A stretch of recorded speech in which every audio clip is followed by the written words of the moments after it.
உடஞ்ச பற்களுக்கு ட்ரீட்மெண்ட் தேவையா?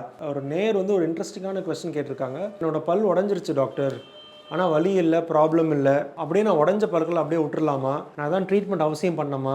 ட்ரீட்மெண்ட் பண்ணலைன்னா என்ன ஏதாவது ப்ராப்ளம் ஃப்யூச்சரில் வருமானு கேட்டிருந்தாரு. எப்படி நம்ம அதை அட்ரஸ் பண்ணுறது, இதை என்ன பண்ணணும் அப்படின்னு இந்த வீடியோவில் பார்க்க போகிறோம்.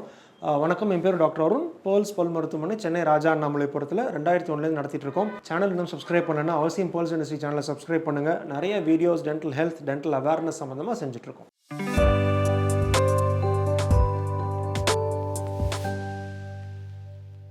பற்கள் உடைஞ்சிருச்சு. முக்கியமாக என்ன புரிஞ்சுக்கணும்னா, என்னென்ன காரணத்தினால பற்கள் உடையலாம். ஸோ டிப்பிக்கலாக வந்து பல் அடிபட்டு உடையலாம். ஏதாவது நம்ம விளையாடும் போதோ சரி, இல்லைனா ஏதாவது ஒரு அடிப்பட்டு ஒரு பற்கள் உடையறதுக்கான வாய்ப்பு இருக்குது. ரெண்டாவது வந்து ஏதாவது வந்து நம்ம சொத்தையினால் பற்கள் உடையலாம். நம்ம சொத்தையை கவனிக்காமல் விட்டுட்டோம். ஸோ சொத்தையை கவனிக்காமல் விட்டதுனால உள்பகுதியில் சொத்தை ஸ்ப்ரெட் ஆகி வெளியில் வந்து கூறு மட்டும்தான் எனாமல் இருக்கும். எனாமலுக்கு தனியாக ஸ்ட்ரென்த் இருக்காது. ஸோ ஏதாவது கடிச்சு சாப்பிடும்போது பற்கள் உடையறதுக்கான வாய்ப்பு இருக்குது. ஸோ அடிப்பட்டு பற்கள் உடையலாம், ஆர் ஏதான ஒரு காரணத்தினால சொத்தையினால் பற்கள் உடையலாம். இதுதான் காமனஸ்ட் ரீசன். இந்த டூத் உடையறதுக்கான காரணம் இதான்.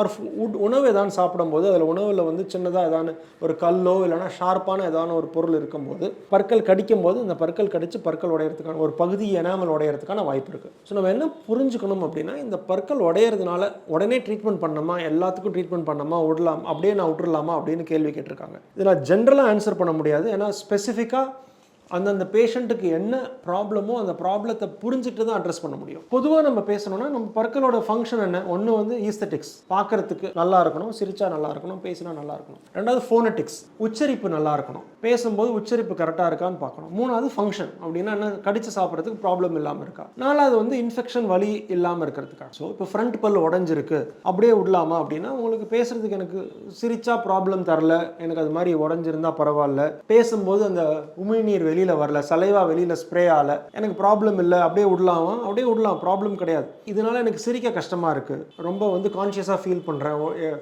ஸோ அப்போ வந்து எனக்கு வந்து பேசும்போது வந்து கான்ஃபிடென்ட்டாக இல்லை, நான் பேசும்போது சலைவா அந்த கேப்னால வெளில வருமோன்னு பயமாக இருக்குது அப்படின்னா இந்த பற்கள் அவசியம் சரி பண்ணும். இது அப்போ தான் வந்து நம்மளோட ஈஸ்தட்டிக்ஸும் சரி, ஃபோனட்டிக்ஸும் சரி பெட்டராக இருக்கும். எஸ்பெஷலி மேலே உள்ள பற்கள், சென்ட்ரல் இன்சைசார் பற்கள்லாம் வந்து நம்ம அதான் உடஞ்சிருச்சு அப்படின்னா உச்சரிப்பு கண்டிப்பாக எஃபெக்ட் ஆகும். ஸோ இந்த உச்சரிப்பு எஃபெக்ட் ஆகாமல் இருக்கணும், பேசுகிறம்போது உச்சரிப்பு கரெக்டாக வரணும் அப்படின்னா பற்களை சரி செஞ்சாலும் உச்சரிப்பு சரியாக இருக்கும். இது வந்து இன் டேர்ம்ஸ் ஆஃப் ஃபங்க்ஷன், அந்த ஃப்ரண்ட் பல். இப்போ பேக் பல் இருக்குது, பின்னாடி பல் இருக்குது அப்படின்னா, அந்த பின்னாடி பல் உடஞ்சிருக்கு அப்படின்னா சொத்தையினால பற்கள் உடைஞ்சா அது சந்தேகமே கிடையாது. சரி பண்ணுறதா வேணாமாங்கிற கொஸ்டினே கிடையாது. அவசியம் சொத்தையை சரி செஞ்சுக்கணும். சரி செய்யலைன்னா இன்ஃபெக்ஷன் வந்து திருப்பி வந்து வலி, வீக்கம் வந்து ப்ராப்ளம் கொடுக்கறதுக்கான வாய்ப்பு நிறையா இருக்குது. ஒரு டிகேனால பற்கள் உடஞ்சிடுச்சு அப்படின்னா கண்டிப்பாக அந்த பற்களை சரி செய்யணும், அதில் டவுட்டே கிடையாது.